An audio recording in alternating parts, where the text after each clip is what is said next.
এই যে বাঙালিকে বাংলাদেশি বলে বা নানা অজুহাতে বাইরে বাইরে যে পিটছো, এর যে ভয়ঙ্কর ফলাফল, এই যে বিজেপি যে ভারতে গৃহযুদ্ধ লাগানোর চেষ্টা করছে, এই আগুন তারা সামলাতে পারবে? যারা গুজরাট থেকে এই পশ্চিমবঙ্গে খেয়ে পড়ে রয়েছে, যারা উড়িষ্যা থেকে এই পশ্চিমবঙ্গে খেয়ে পড়ে রয়েছে, যারা রাজস্থান থেকে এই পশ্চিমবঙ্গে খেয়ে পড়ে রয়েছে, যারা দিল্লি থেকে এই পশ্চিমবঙ্গে খেয়ে পড়ে রয়েছে, যারা ছত্তিশগড় থেকে এই পশ্চিমবঙ্গে খেয়ে পড়ে রয়েছে, যারা ইউপিতে এই পশ্চিমবঙ্গে খেয়ে পড়ে রয়েছে, তাদেরকে বলবো আপনারা ভিডিও করুন, আপনারা ভিডিও করে নিজের রাজ্যে আত্মীয় স্বজন ভাই বন্ধু সকলকে পাঠান এবং বলুন যে আপনাদের ওপর এখানে কোনো অত্যাচার করা হচ্ছে না। আপনারা যেন মানে তাদের ভাই বন্ধুরা যেন তাদের রাজ্যে বাঙালির ওপর অত্যাচার করে তাদের এখানে জটিল পরিস্থিতি যেন সৃষ্টি না করে। বিজেপি ক্ষমতায় আসার জাস্ট পরে সারা বাঙালি টার্গেট হয়ে যায়, যেরকম উড়িষ্যায় বাঙালিকে টার্গেট করা হচ্ছিল, দিল্লিতে বিজেপি ক্ষমতা আসার জাস্ট পরে এবার হিন্দু বাঙালির কালী মন্দিরকে এবং মাছকে টার্গেট করা হচ্ছে। এগুলো যে বাঙালিরা বাংলা পক্ষর কন্ট্রোলে নেই, আমরা তো আইন সংবিধান মেনে চলি, তারা কিন্তু নানা রকম সহজ পাঠ কঠিন পাঠ কিন্তু নানা জায়গায় দিয়েছিল, তার ফলে কিন্তু কমে গেছিল। বাঙালির পূর্বপুরুষ এদের থেকে হাজার হাজার গুণ বেশি শহীদ হয়ে পরের 10,000 বছরের জন্য প্রমাণ দিয়ে দিয়েছে। চোরের মায়ের বড় গলা। বাংলা পক্ষ বাংলার রাজনীতিতে কোনো রকম সাম্প্রদায়িকতা, মৌলবাদ, দাঙ্গাবাজ, ধর্মের ভিত্তিতে বিভাজন, এর প্রতিটি জিনিসের বিপক্ষে শুধু নয়, এরকম যে কোনো শক্তিকে সম্পূর্ণভাবে বাংলার রাজনীতি থেকে বিচ্ছিন্ন তথা বাংলার সমাজ থেকে বিচ্ছিন্ন করার পক্ষে। এবং বাংলা পক্ষের এই নিয়ে যে রেকর্ড রয়েছে, সেটা যে কোনো ধর্মের সাম্প্রদায়িকতা হোক, বাংলা পক্ষর কিন্তু সম্পূর্ণ আপোষহীন আমাদের যে মনোভাব রয়েছে। সাম্প্রতিককালে আমরা যখন দেখলাম যে পহেলগাঁওতে যে নারকীয় যে জঙ্গি হামলা হয়েছে, সেখানে তার উত্তরে প্রথম শহীদ যিনি হলেন, তিনি আমাদের বাঙালি ভাই ঝন্টু আলী শেখ। এবং অনেকে বলছেন এই দেখো বাঙালি মুসলমান বাঙালি, সে দেখো প্রাণ দিয়েছে। আমার কথাটা হচ্ছে, গুলিটা তো তার গায়ে না লাগতে পারত। যদি গুলিটা ঝন্টু আলী শেখের গায়ে না লাগতো, তাহলে কি ভারতের মাটিতে মুসলমান বাঙালিকে যেখানে ঠেঙানো সেটা জায়েজ হয়ে যেত? আর প্রশ্ন হচ্ছে এইটা, মানে এখানে মরিয়া প্রমাণ করিতে হইবে, এটা তো কোনো নিয়ম হতে পারে না, তাই না? তাই স্পষ্টত পশ্চিমবঙ্গের মুসলমান বাঙালিকে যখন বাংলার বাইরে তথা যে আক্রমণ করা যে বিভিন্ন বিজেপি শাসিত রাজ্যে, একমাত্র বাংলা পক্ষই আপনারা জানেন যে বারে বারে আমরা এর বিরুদ্ধে রুখে দাঁড়িয়েছি। হিন্দু বাঙালি মুসলমান বাঙালি উভয়কে এরকমভাবে বাংলাদেশি দাগিয়ে আক্রমণ করা হয়েছে। এবং একটা জিনিস আমাদের বুঝতে হবে যে পাকিস্তান এই জঙ্গি আক্রমণটি করিয়েছে কেন? পাকিস্তান এই জঙ্গি আক্রমণটি করিয়েছে ভারতকে দুর্বল করার জন্য। অবশ্যই যে কোনো আক্রমণের একটা লক্ষ্য থাকে। তো ভারত কখন দুর্বল হবে? যখন ভারতের আভ্যন্তরীণ ঐক্য থাকবে না বিভিন্ন সম্প্রদায়ের মাঝে, বিভিন্ন গ্রুপের মাঝে, তাই না? তাহলে পাকিস্তান যা চায় সেই লক্ষ্যকে বাস্তবায়ন ভারতের মাটিতে কারা করছে?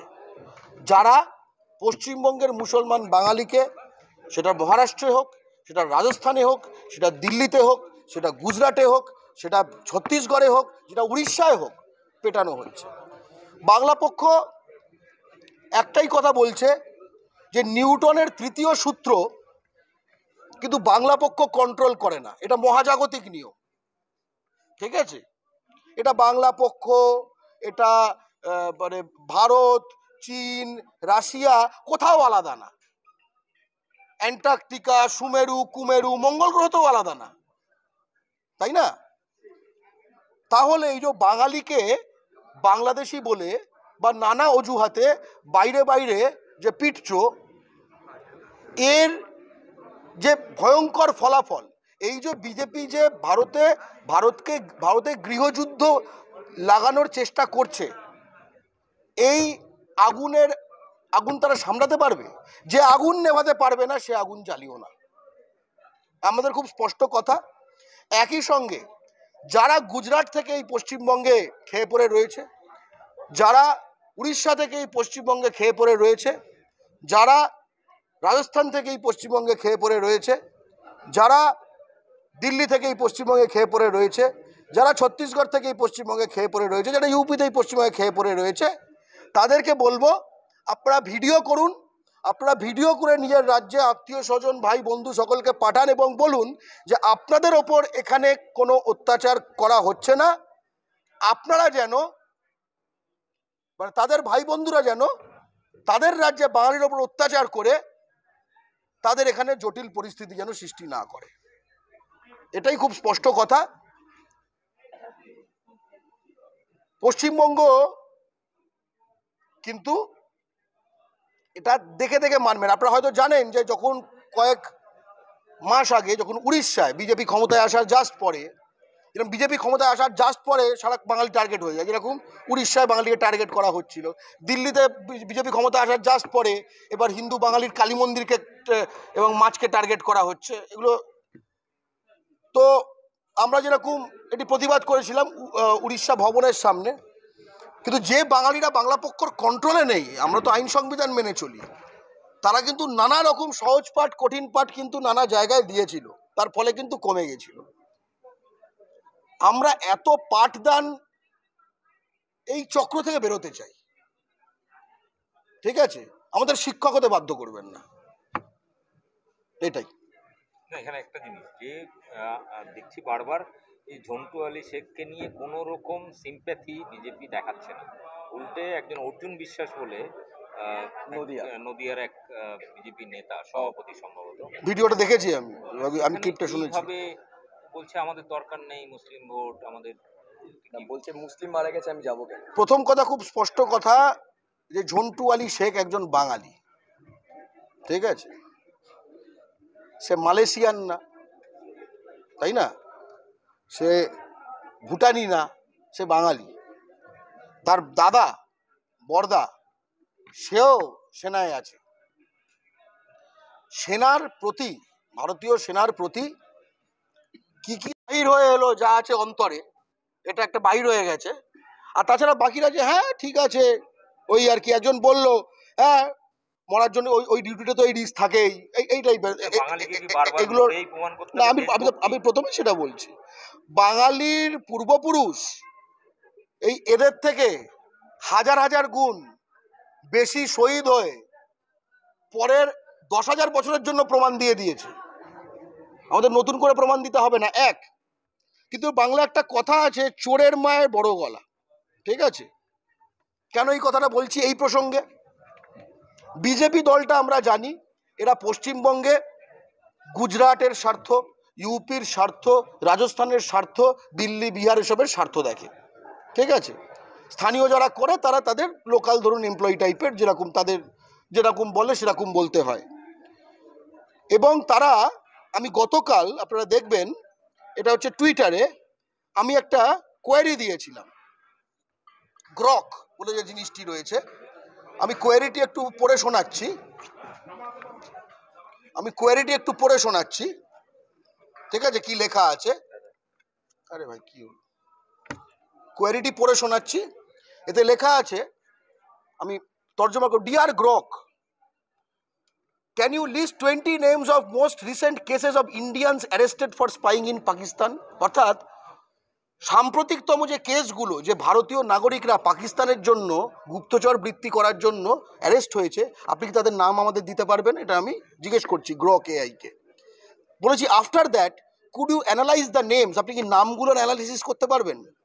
And tell which linguistic group most of them belong to, আপনি কি বলতে পারবেন যে কোন ভাষিক গোষ্ঠীর লোক তারা? তারপরে বলেছি which are the most common states of their origin, তারা মূলত কোন রাজ্যের? And which party rules their origin state, এবং তারা যে রাজ্যের সেই পার্টিতে কে ক্ষমতায় আছে? সাধারণ প্রশ্ন। গ্রক খুব সুন্দর এবং সহজ একটা উত্তর দিয়েছে, ঠিক আছে? তথ্যভিত্তিক উত্তর, হ্যাঁ এইটা তথ্যভিত্তিক উত্তর।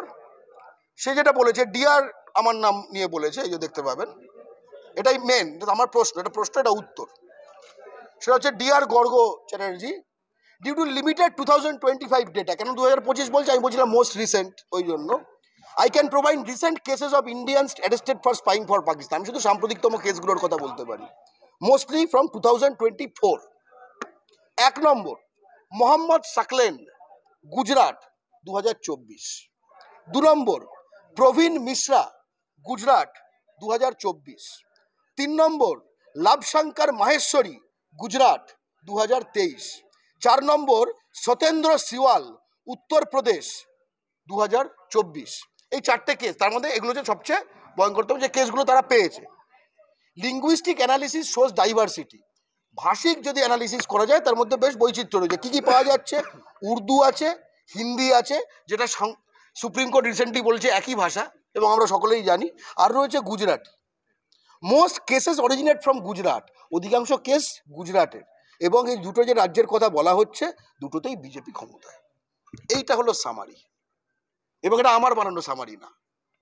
এই যে বললাম না, চোরের মায়ের বড় গলা, কেন তারা অন্যদের এই কথাটা বলতে চায়?